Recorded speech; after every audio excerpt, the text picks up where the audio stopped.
Oh iya, lu ngomong-ngomong tahu gak kalau Fujiko Fujio yang bikin Doraemon itu sebenarnya 2 orang. Nah, kalau lu lihat di rak gua nih, ini kan ada buku berjejer ya. Gue yakin semua yang nonton ini pasti pernah baca Doraemon. Minimal sekali seumur hidup. Ya kan? Ngaku aja, ngaku, nggak apa-apa. Gue nanyanya cuma Doraemon kok, nggak nanya Golden Boy. Kalau di kita baca Doraemon tuh biasa nyebutnya baca komik ya. Baca komik Jepang. Ya pasti udah banyak yang tahu juga sih kalau komik Jepang itu aslinya namanya manga. Tapi ternyata masih banyak yang belum tahu sejarahnya. Sejarah manga, gimana mereka akhirnya bisa jadi industri besar yang jadi ikon satu negara. Ya udah kalau gitu langsung kita bahas tentang sejarah manga di Learning by Googling. Bisa dibilang ada 3 orang yang berkaitan langsung dengan sejarah manga. Yang pertama ada Kakuyu atau Toba Shoujo, terus ada Katsushika Hokusai, dan yang terakhir pastinya Osamu Tezuka. Ya udah langsungnya kita bahas satu-satu, mulai dari yang pertama. Kakuyu atau dikenal juga sebagai Toba Shoujo adalah seorang pendeta Buddha yang hidup pada zaman Heian. Jadi dia dulu suka ngelukis di gulungan gitu pakai kuas. Ngelukis apa? Dia kebanyakan melukis binatang yang lagi melakukan aktivitas manusia. Kayak kelinci lagi mandi sama berenang, atau ada monyet maling lagi dikejar sama binatang-binatang lainnya. Ada juga binatang-binatang yang lagi gulat gitu, tapi ini gulat beneran ya, yang olahraga beneran. Bukan gulat-gulat John Cena.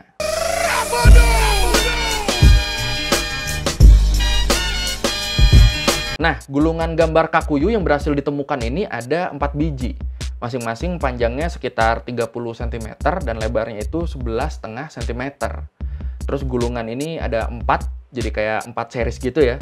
Dan akhirnya gulungan ini dinamakan sebagai Choju Giga. Style gambar Choju Giga yang legendaris ini nih akhirnya diadaptasi juga jadi anime dengan judul yang hampir mirip, Sengoku Choju Giga.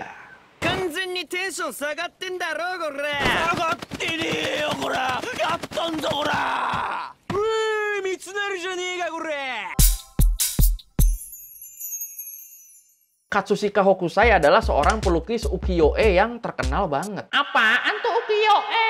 Ukiyo-e itu kayak jenis lukisan, kayak genre lukisan yang terkenal banget di Jepang waktu zaman Edo. Antara tahun 1603 sampai 1867. Waktu itu ukiyo-e ini disukai semua kalangan karena dianggap sebagai hiburan. Hiburan berbentuk lukisan yang menggambarkan kehidupan sehari-hari.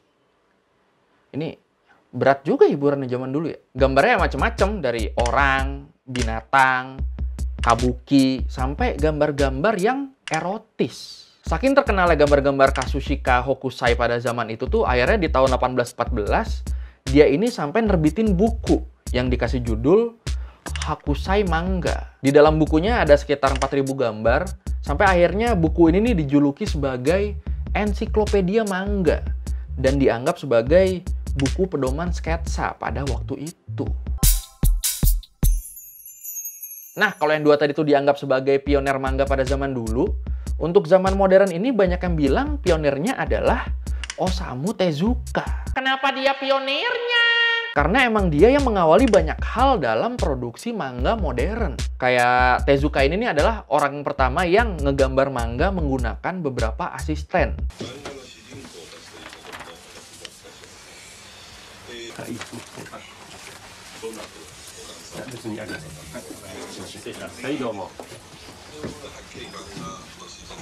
Semua digambar asisten kecuali satu bagian mata. Kenapa mata? Karena dia percaya kalau bagian mata ini adalah bagian yang paling penting. Bagian yang bisa menggambarkan kepribadian karakternya. Sistem produksi kayak gini nih akhirnya bisa menghasilkan 100 halaman per bulannya. Wah udah, langsung datang dah tuh. Uang. 何よりもとにかく一番悩んでることっていうと絵でしょうな。本当に描けない僕は絵が。もう描いてて苦しくて。Tezuka juga yang memperbarui sistem panel di manga. Yang kotak-kotaknya itu tuh, nah, itu dia yang memperbarui jadi lebih dinamis. Garis-garis efek di manga itu katanya juga dia yang ngembangin. Selain itu dia juga yang mempelopori revolusi anime di Jepang lewat anime pertamanya, Astro Boy, yang pertama kali tayang tahun 1963. Apa perlu kita bahas juga nih sejarah anime?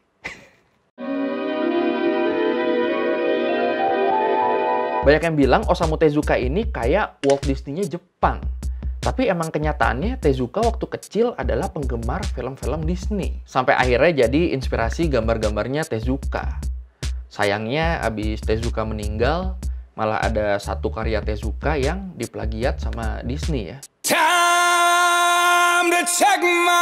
Nah, kalau lu lihat di rak gua nih, ini kan ada buku berjejer ya. Ini juga mangganya Osamu Tezuka nih. Ambil satu.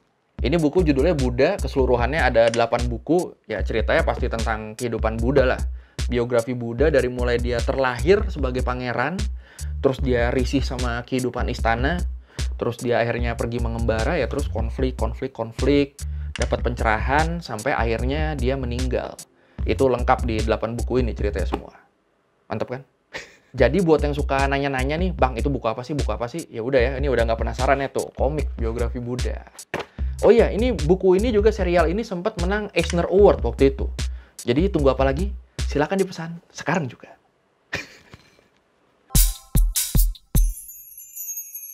Sayangnya udah beberapa tahun ke belakang nih, angka penjualan manga itu terus menurun. Menurut Research Institute for Publication, angka penjualan manga itu di tahun 2017 menurun sampai 2,8%. Kenapa tuh bisa gitu? Alasan utamanya ya pembajakan. Banyak bermunculan situs-situs baca manga yang ilegal. Akhirnya orang nggak beli tapi baca di situ.